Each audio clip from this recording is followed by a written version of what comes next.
My people, hope we're doing well. Video 3 for trig substitution.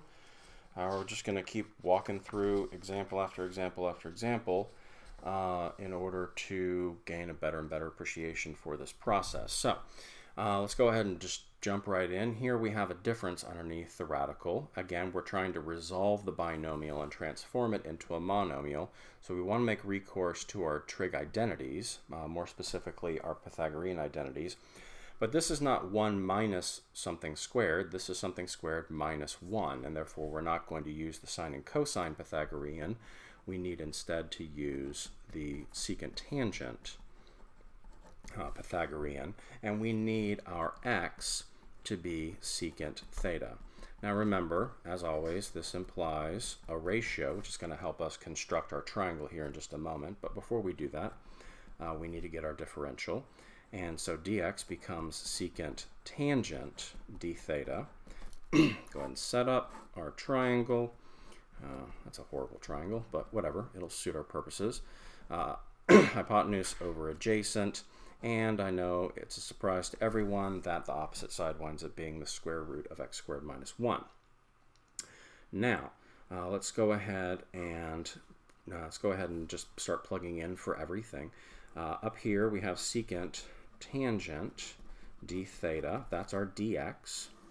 Our x cubed simply winds up being secant cubed, and underneath the radical winds up being secant squared minus 1. Now that secant squared minus 1 is going to become tangent squared. And so actually, you don't even have to rewrite it. If you recognize the fact that that's going to become tangent, it cancels with that tangent. This secant cancels with one of these secants, leaving 2 in the denominator. But secant in the denominator is the same as cosine in the numerator. Now, we aren't capable of integrating cosine squared in that form, but we can use the power reducing that we sort of reminded ourselves of in the last section, which is of course 1 plus cosine 2 theta over 2. Well, the over 2 just winds up being a 1/2, so I'm going to pull it out here. And that winds up being 1 plus cosine 2 theta d theta. Okay. Now this one is a little bit odd compared to the ones that we've done in the past, because up to now we haven't had a constant. Because when we have a constant, we wind up getting 1/2 theta. Now when we antidifferentiate cosine 2 theta, it winds up being 1/2 sine 2 theta, or negative, positive 1/2 sine 2 theta. But that combines with the 1/2 here and gives us 1/4 sine 2 theta plus c. Okay. Now, what we need to do from here is, of course, we need to go ahead, since we have now integrated, and we need to substitute back in for what we've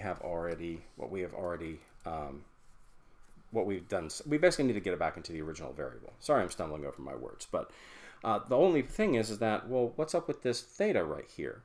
Well, here's the thing. If secant theta is equal to x, then theta is equal to the arcsecant of x. Now, that's kind of messy. We don't really like it, but we don't have to like it. It just sort of is, okay? And so we have 1/2 arcsecant of x plus 1/4. Well, sine of 2 theta is obviously going to be problematic. So what we want to do is we want to transform that into sine theta and cosine theta using the double angle, and we'll substitute in for those quantities. Sorry, that's not 1/4 anymore, that's 1/2. Right, because sine 2 theta becomes 2 sine theta cosine theta. The 2 combines with the 1/4 to reduce to 1/2. Now, sine theta winds up being opposite over hypotenuse, so it winds up being our radical over x. And then, of course, 1 over x is adjacent over that, so 1 over x plus c.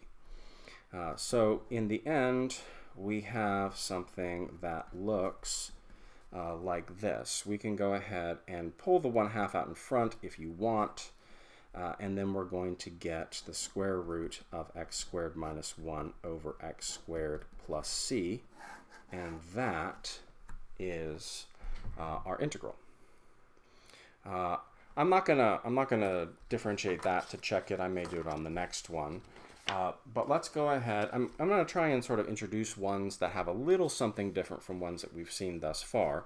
And in this case, having a theta right here, having to resolve that theta in the integral by making recourse to inverse trig was the sort of new element in this one.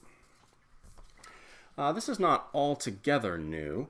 I mean, it's a little bit different from a lot of the ones that we've done because most of the ones that we do have it in a rational type structure.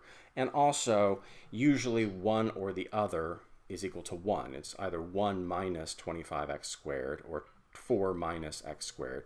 But now we have 2 that we have to resolve.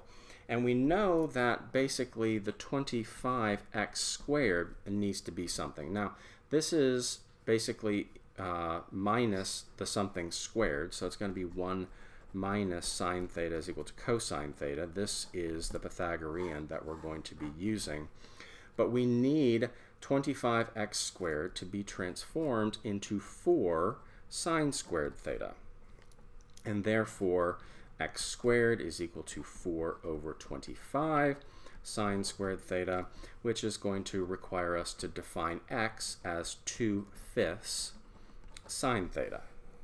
Now, that means that our sine theta implies a ratio of 5x over 2, and we'll get back to that. But now that I have this, when I plug this in, this is going to wind up being 4 minus 4 sine squared in that radicand. But I also need my dx, and so I have 2/5 cosine theta d theta.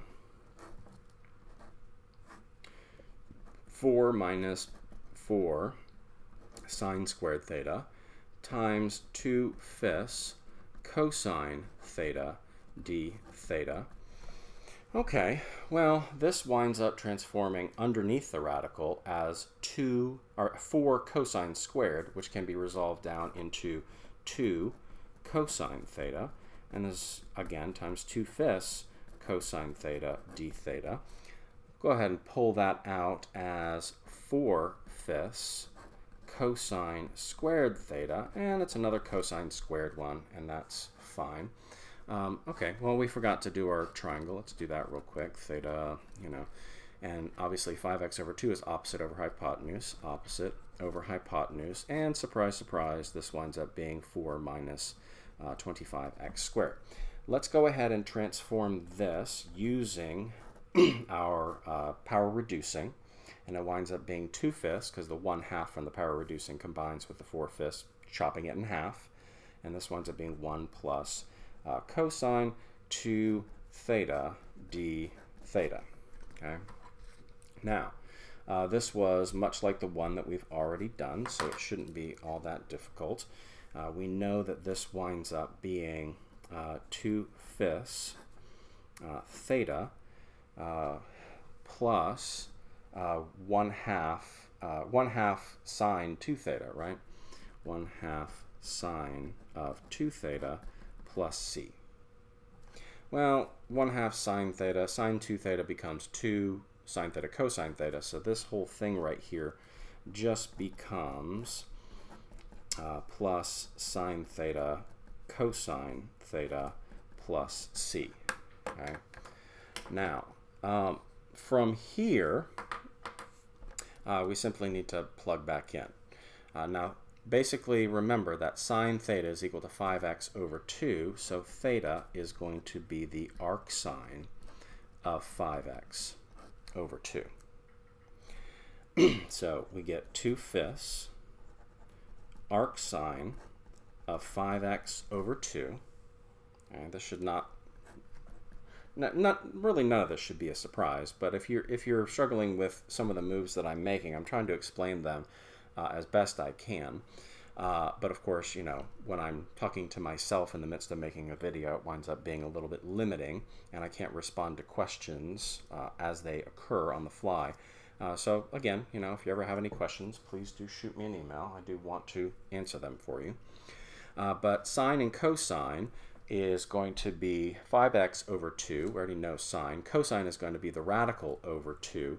And so over 2 and over 2 gives us 1/4.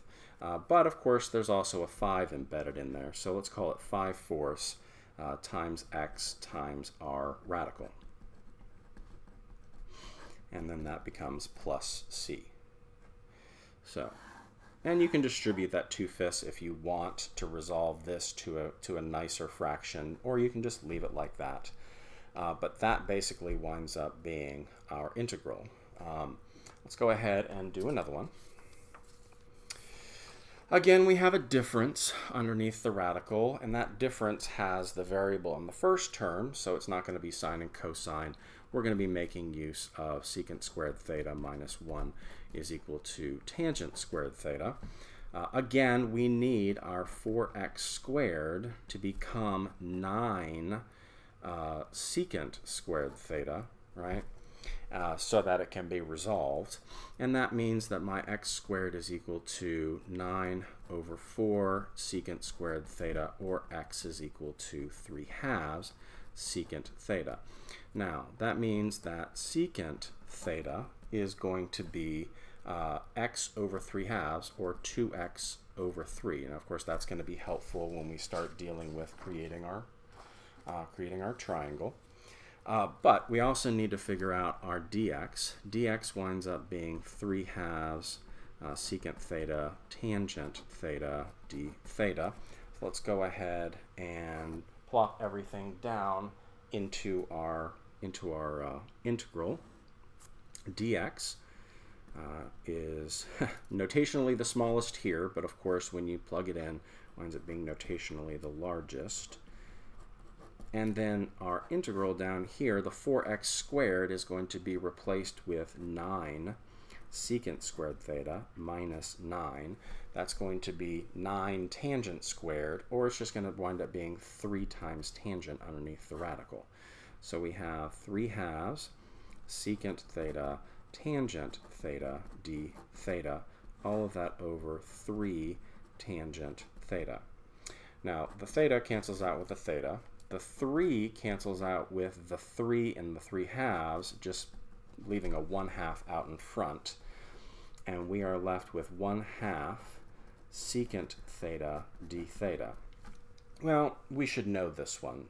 Secant theta just winds up being the natural log of secant theta plus tangent theta plus c. And let's go ahead and draw a dividing line right here so we don't sort of mix things up. Let's go ahead and draw a triangle so that we can substitute back into our original variable.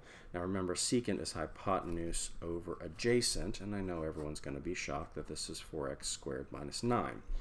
Now, we have 1/2 natural log. Now secant, of course, is 2x over 3. Tangent is root of the radical over 3. And so we're going to get 2x. And I'm going to go ahead and put this in a single rational expression. And remember that you can actually then pull this out into